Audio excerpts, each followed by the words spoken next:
Yeah, thank you so much for making the time to join us today. I really appreciate it. Thanks for having me, Kim. Absolute pleasure. Now, I always like to start the podcast with the same question every time, which is, if I met you and we're out and we're at a party and we're chatting and I said, what is it that you actually do?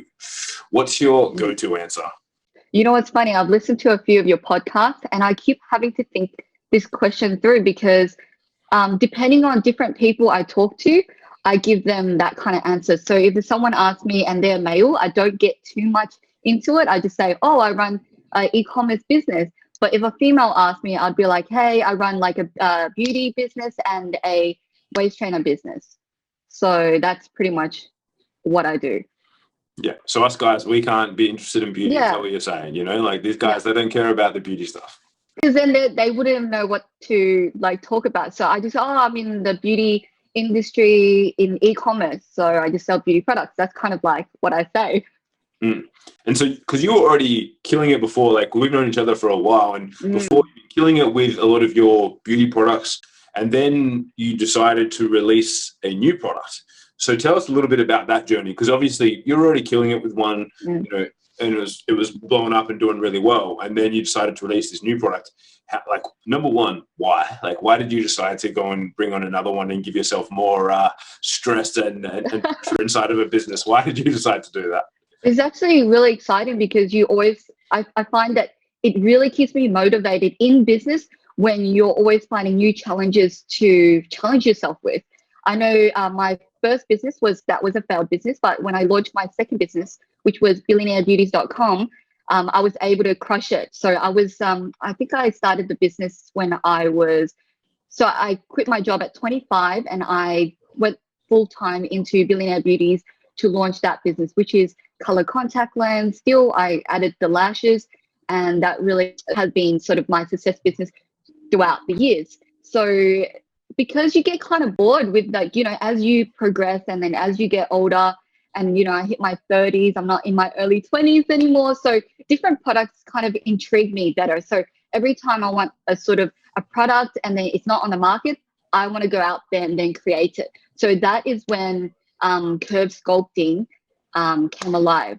So I started Curve Sculpting during pandemic, actually. The idea was around for a long time, but as you know, one business is already a lot of work. But during pandemic, because we're in Melbourne, we were locked down and we couldn't go anywhere. So I was like, okay, might as well start a new project. So that's when Curve Sculpting came out. I sketched the idea a long time ago. I did a lot of research, but I never really did too much into it. I remember we were planning to launch Curve Sculpting when Kim Kardashian was about to announce her waist trainer. And I actually waited until she launched her waist trainer to make sure that we don't have the same product, because I knew my product was very unique. But still, time goes on. As you get busy, you don't really think about it. And then, so since during pandemic, we launched in late July, August this year, 2020. And now, what month is it? We're in October now. So it's only been a couple months. We sold out on our first month. So I started this because I remember my mom loved waist trainer, and she's like this short little Asian lady with a big bum. But when you're short, you always feel like you're fat. So, but when you have a flat stomach or a small waist, it doesn't seem like you're fat, so to speak. And so she bought all types of waist trainer. And mind you, my mom's very she's a tighter. She's very particular with what she spends her money on. So she would buy all these type of waist trainer and wear it. And then I always found it weird, but at the same time interesting. But she lost a lot of weight during the time of waist training. So I was like, okay, that's pretty cool. So I started waist training myself, and I love having that feminine curve, like that small waist. And obviously Kim Kardashian made it really famous. And then I remember trying on different waist trainer, and because I'm a little bit busty, every waist trainer I try on the market, it really pushes my boobs up. So I thought, it can't be like this. I hate wearing it. I love how it makes my waist small, but it's just not comfortable, and it really pushes my boobs too high, and it makes it look really not natural or normal. So that's when I started sketching some stuff up, and then that's when, the birth of Curve Sculpting came. And so for anyone listening, for the guys, because the girls probably know exactly what you mean, but give me a little bit more. So waist trainer, like what actually is it? Because I hear you saying it, I'm like, yes. like, so what does it actually do? What is it? How does it work? So Do I need one? No, you don't. Mostly. What if I want those curves, you know? Oh, actually, waist trainer is good for posture as well, not having a small waist. So it is because it's made out of bones. Do you know what a corset is? Mm-hmm. Yep, perfect. So let's start from there. And so a corset is like a harder version, a harder like mold than a waist trainer. A waist trainer is made out of latex on the outside, and so it's a little bit more flexible, more comfortable to wear. The corset has usually on the back, it has strings, and you really tighten the string up. So with the waist trainer, it usually comes in hooks, zips, which makes it a lot easier to wear. So that's kind of what corset and waist trainer is. So just when you wear it, and it just kind of sculpts up the waist and then gives you the posture because of the steel bones. Gotcha. Okay, that makes sense now. So for anyone listening, and then they're like, cool. So you saw Kim Kardashian launch it. You know it obviously works. You saw a product and you're like, cool. I need to make it a little bit better for me, because if I have problems, there's probably many other women out there that have those problems as well. Mm-hmm. But then you said, it's like, cool, I sold it out in the first month. And for most people out there who may have tried with e-commerce products before, they might be like, that sounds like too good to be true. It must have been really easy for you, because like how does that just happen? So walk us through like some of the steps from like maybe it's from the marketing angle and the distribution angle to be able to sell out in your very first month in and amongst a crazy pandemic and you're locked down and you can't even leave your house. So number one, I know a lot of people at home and they're putting on a lot of weight, and so it's hard for them to maintain like their figure. So, when they get out of lockdown. So that was one thing that struck me, because I was like, oh my God, I'm sitting there, I'm getting fat. I don't want to take photos. So that was kind of like during this time. With how we launched it was purely, what we did was, so being in social media and e-commerce, we have a lot of connection with Instagram feature accounts. So being around for like probably a decade, I was able to build a lot of relationships with these accounts. So what we do is before the launch, so when we launched this product, we got them all to post a video of our product at the same time during that time. So it goes viral on social media. So we have sort of that kind of control. And I got into YouTube because when a new product comes out, people are always looking at reviews to understand details on like the products. I remember I went to this seminar and this always stuck with me. There's 3 types of customers. First customer is raving fans, people who love you, already know you, will buy off you. Second customer is tire kickers. They'll ask all these questions and they'll never buy from you. And the third customer is customers who are looking for information, more information, so that they know to buy, because it's almost like objection handling. What do they want to know? Measurements, all that stuff. So then we would then give that to them. So what we do is we got some YouTubers to then review our products for us on the launch of Curve Sculpting. And then we use that with our social media and all that and see how that goes, and then launch that on Facebook ads to then run that. So we know what works already on our social media, test that out, and then we launched it. So there's a lot of behind the scenes. People think that, but it's so many behind the scenes, social media, YouTube, influencer, featuring on different accounts, really, really getting in front of people's eye. So yeah, and then that's awesome. And so for anyone listening, if they're going, cool, so like getting these features on accounts and all this sort of stuff, there's a cost attached, right? Yes. So how do you, as a business owner, like when you're looking at these products and you're going, and maybe someone else is out there and they're like, well, maybe I've been thinking about using an influencer. Like, how do you measure how effective they are? How do you know if they go, I think it was someone released the other day, like Kim Kardashian is like, it's $500K for her to do one post on social media or something ridiculous. So if you're dealing with these influencers, how do you go, this is worth it, this is not worth it, they're charging the right amount, they're charging too little or too much? Like, how did you figure that out?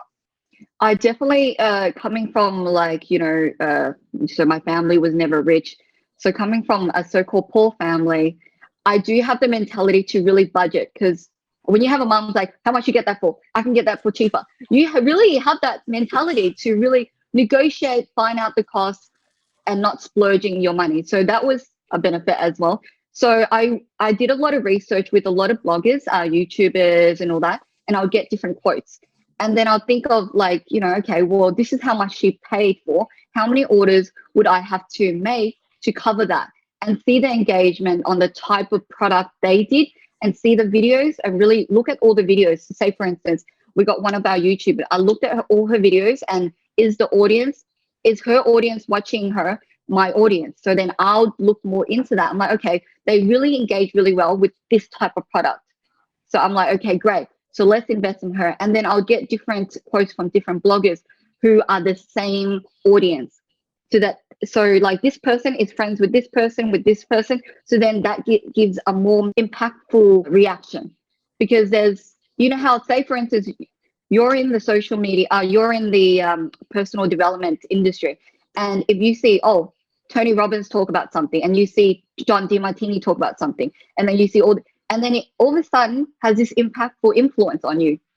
So that's kind of what we do, like a really big impact on like groups of the same type of audience.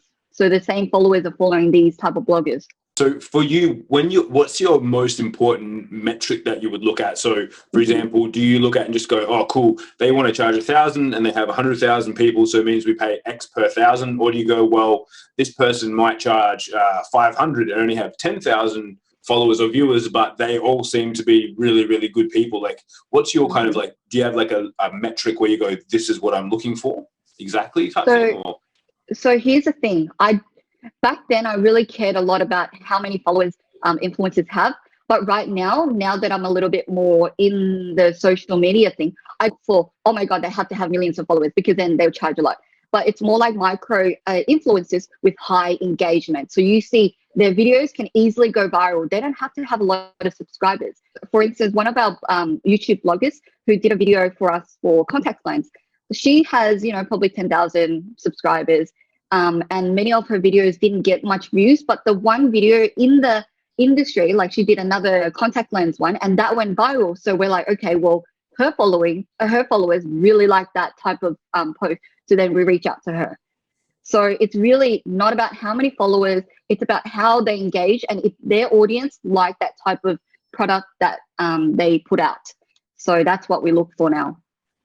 And so if anyone's listening and they're going to start doing that research, looking at those things, like, and you don't have to use that one as an example, but like, how much do people charge? Because sometimes people, if they've never done it before, they're like, if they just go in, someone's like, it's $1,000, $10,000, $100, like, what's the normal, like, what's the kind of like the rates, if you will, that you're kind of seeing across the people that you use?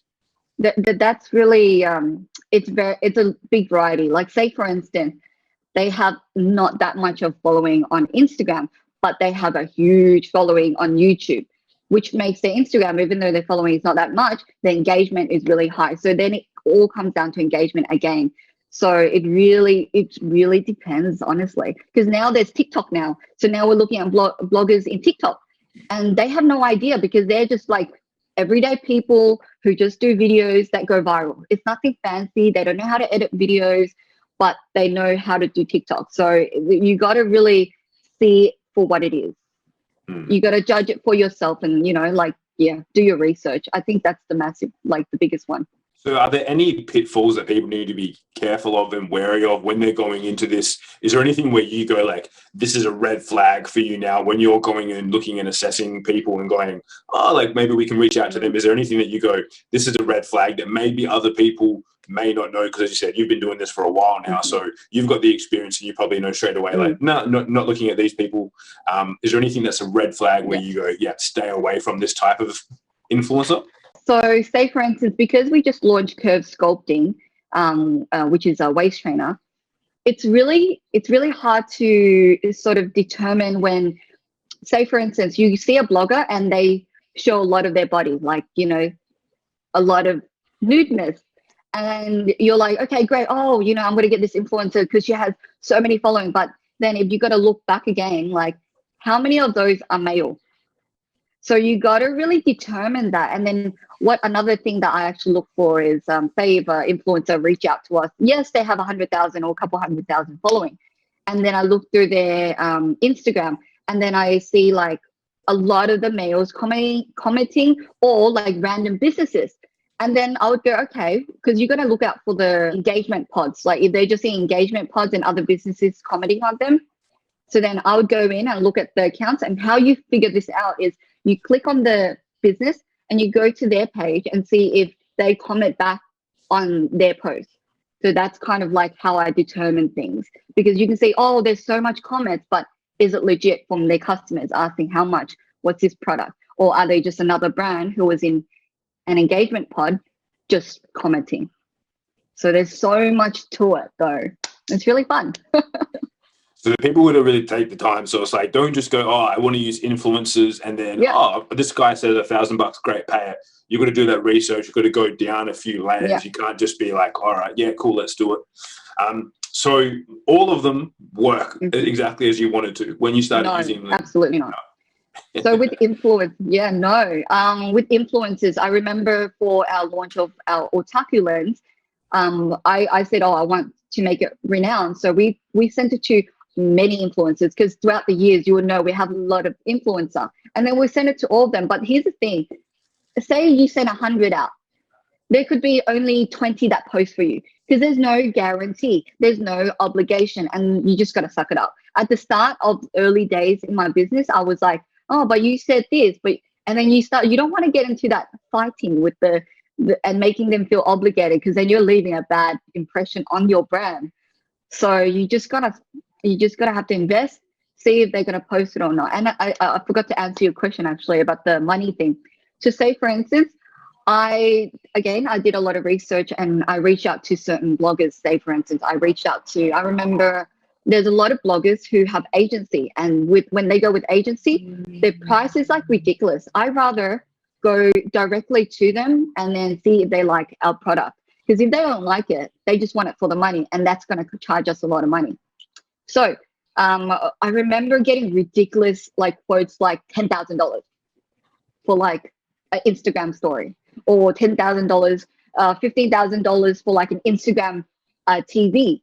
And I was like, that's just ridiculous. I think with our Billionaire Beauties Otaku lens, our social media has been around for a long time. So we've got like a couple 100,000 followers. Because we've been around for a long time, it's a lot easier working with influencer. We can then exchange gift for posts. Again, you take that risk of if they post or not. But with our new brand, because we are new, people are like, oh, you're just building your brand. So then we don't mind paying a little bit, but I prefer exchange for posts. Always go for exchange for posts, because we want our influencer who actually really use our product to review, as opposed to, oh, they're getting paid to review. So that's kind of like that's always our main focus. Our influencer genuinely like our product, and they're happy to do it for a gift for exchange for posts. So that's always should be your first go-to. So remember, Asian family budget. And so with that as well, how are you finding your influencers? Like, are there any tools that you can use, or are you just going like just hardcore, like going down Instagram rabbit hole research? Or is there any kind of like tools or things that people might not be aware of where you can go and get like a little bit of a head start? So I do both. So there was an app, Brand Snob, that I use, which, has influencers on there. You set out a campaign, and then it shoots it to all the influencers, and then, so on and so on. But now you got to pay like 150 or 190 per month to use it, or per week. I can't remember. And it hasn't got much engagement lately. So I find when you go direct, again, it's always better. Like, it takes a little bit of time. I usually just craft out the message, and then say, for instance, I craft out a message to DM them, but like something personal.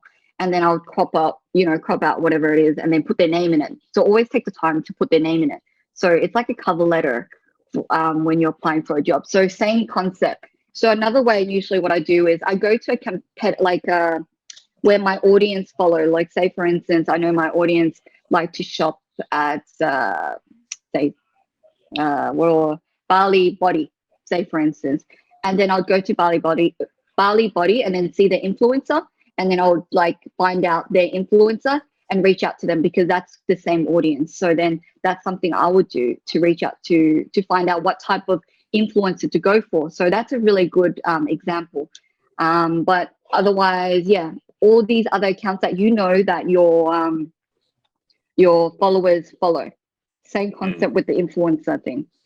But I usually do it manually. I've got staff. Of course, I've got like over 10 VAs that I, get to work for me. So we have a whole team. But usually I like to still go in to see how everything works, because you don't want to be, gray or on your game. You want to make sure you're on top of it and really understand it. So I would even create content to understand what works, which type of bloggers to reach out to. Yeah, that makes a lot of sense. And so let's talk a little bit, if you can. You mentioned obviously selling it, like using these strategies, and then you sold out in the first month. How many units is a sellout? Like how many units did you go? Like what was the numbers that kind of flew off the shelves?